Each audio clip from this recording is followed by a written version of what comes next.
Aloha friends, it's Robert Stellick with Blue Planet Surf. Welcome to stand-up paddleboarding for the Complete Klutz Part 2. If you're watching this, you should have already watched Part 1 where I went over finding your balance and standing up and getting comfortable on your board. In this Part 2, we're going to go more into detailed paddle and board handling, efficient stroke technique, and taking care of your board, and much more. But first of all, if you do fall in, make sure not to fall on the board, fall into the water, but don't dive in head first or jump in feet first. Just fall flat and avoid going too deep so you don't hit the bottom. Okay, falling in is part of the sport, so if you fall in, don't worry. It's if you're not falling in, you're not trying hard enough. So if you're never falling in, maybe try some tricks or some pivot turns and things like that to see if you can manage. But to get back on, just get back to the middle of the board like kind of how I am. You can use the handle too. But the most important thing is to kick your legs behind you like you're swimming. Like get your legs close to the surface of the water, and then from that position it's relatively easy to slide your chest onto the board like this. And then once you have your chest on the board, you just rotate your body, legs behind you. And then from this prone position, you can get back on your knees and start all over again. If you're paddling out through waves and you have a hard time on your knees, you can also prone paddle the board.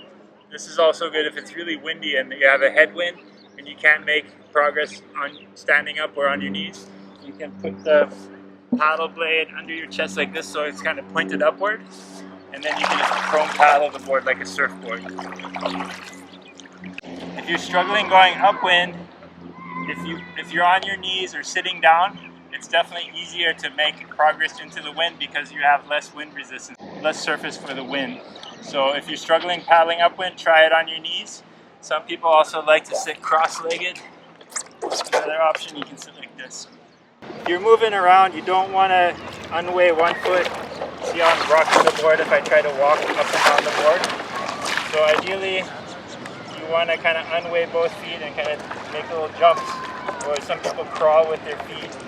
But you don't want to take all your weight off with one foot. You want to little jumps. Or the other way to do it is to jump into the surf stance.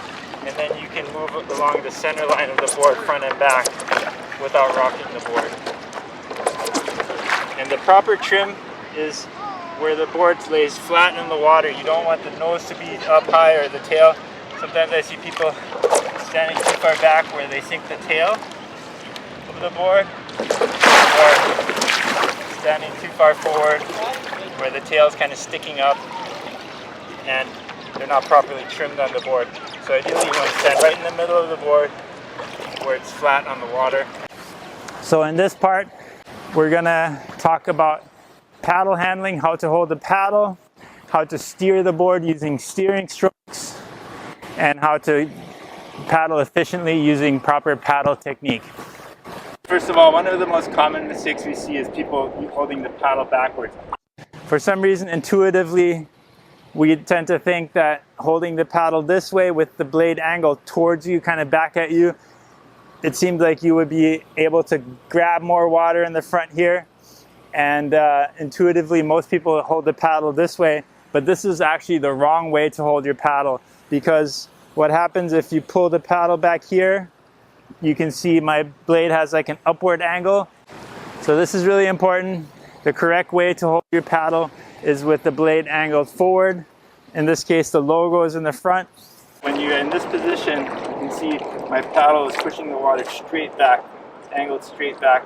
So that's why most paddles have a little forward angle on the blade.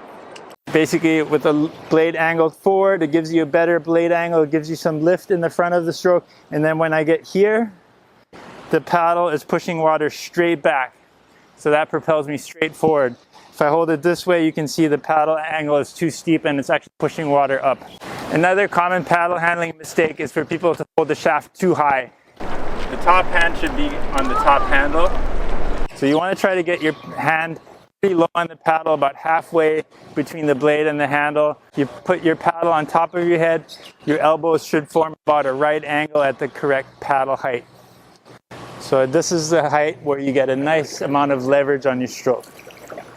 Another thing that's important is keeping your stroke symmetrical. So make sure when you switch your paddle, you pass it from one hand to the other and use the same stroke technique on both sides. Okay, so to propel yourself forward, you want to make sure you get a nice catch. So that means planting the whole blade in the water in the front. So I'm going to plant the whole blade in the water before I pull on it. A lot of beginners only use the tip of the paddle and just kind of slip their paddle through the water. The idea is to plant your blade in the water and pull yourself past the blade. So the blade is stationary in the water and your board is moving past it. So to propel yourself forward in a straight line, you want to get that paddle upright, straight up and down as much as possible. This is called a forward stroke and will propel you forward. You should be able to get several strokes per side before you have to switch sides. If I want the board to turn, I use a steering stroke. Steering stroke means getting the paddle out at a diagonal angle, and I'm going to start way in the front with my paddle angled out away from the board. I'm going to put the blade in the water and do a sweeping stroke out to the side, and this is going to make my board turn. This is called a sweep stroke or steering stroke. You can also put the paddle behind you on the opposite side and do a reverse sweep stroke. If you have some forward momentum, all you have to do is put the blade behind you and use it like a rudder, kind of push out a little bit away from the board, and that's also going to make your board turn. And then you can follow that up with a reverse stroke if you want to keep turning the same direction. You can also do a forward stroke on the opposite side. It's very important to understand the mechanics of turning the board before you run into something. So practice turning the board before you get out too far and have to figure it out, and make sure you always switch sides when you go from backward strokes to forward strokes. So one side forward strokes and one side backward strokes to keep turning. Okay, next let's talk about using your core and your twisting motion in your stroke. So a lot of beginners tend to use only their arms to paddle, pushing and pulling with their arms and keeping their upper body really still. Ideally, you want to use your core muscles. So that means rotating your shoulder, and that engages your shoulder, your back, and your core muscles, which are much stronger than just using your arms. So twisting forward, reaching forward, and unwinding. Your arms aren't going to get tired as quickly by using the bigger muscles in your lats, in your back, and so on. So rotating your shoulders, getting the paddle in, and using your core muscles to propel yourself forward. Okay, let's go over the different phases of the stroke. So the phases of the stroke are reach, catch, power phase, release, and recovery. So let's go over the individual phases. So first of all, the reach. You want to try to reach your paddle forward as far as you can, and you don't want to have a death grip on your paddle. You want to kind of keep your lower fingers pretty open so you can get a nice forward angle with the paddle. Then the catch, putting the blade all the way in the water, and then the power phase and the exit, and then the recovery. So during the power phase, you want to make sure, of course, you get that good catch, and then engaging your core and your shoulders, unwinding that coil, using a little push with your top hand, and a twisting motion from your core. That's what should propel you forward. And it's a quick pull, and then exit the blade by the time you get to your feet. So once you reach your feet, it's time to bring the paddle back out smoothly. Don't bring it all the way back here and throw water behind you. This is a waste of energy back here. So other than the twisting, you can also lean into the stroke, lean forward a little bit, push down on your front hand, and use gravity to propel yourself forward. It's leaning forward, pushing down with your top hand, pushing down on the paddle, and leaning into the stroke. Now, one thing you don't want to do is stay in that leaned over position the whole time. At the end of the stroke, you want to bring your body back up and straighten up. So if you're leaning, make sure you also stand up straight during the recovery. That protects your lower back. Another common mistake for beginners is to pull the paddle too far back and just kind of pull the paddle all the way out of the water this way. And the last part of your stroke back here is not efficient at all because you're pushing water up rather than propelling yourself forward. So rather than pulling the paddle all the way back here or lifting the paddle straight up and then bringing it forward, this is called feathering. If you twist your blade sideways a little bit, it'll come out very smoothly without disturbing the water. So ideally you want to feather your blade, bringing it forward, and then get another stroke.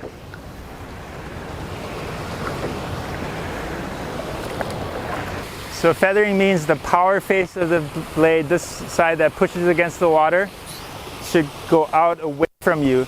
So you can practice this by leaving the blade in the water, turning it sideways, and slicing the paddle back into the reach position. So just keeping the blade in the water will allow you to practice that feathering and bringing it forward. On a windy day, the feathering really helps because your blade has less resistance into the wind as you're doing the recovery. And like I said, it also helps you slice the blade out of the water very smoothly and efficiently. So stand-up paddle technique is very individual. Everybody has their own style, which is fine. There's no right or wrong way, but the more you paddle, the more efficient you should get. Always try to work on your technique. I try to work on my technique and make it more smooth and efficient. And so you're never done practicing your technique, which is one of the fun parts about stand-up paddling. So when you're coming out of the water, it's basically the same thing backwards.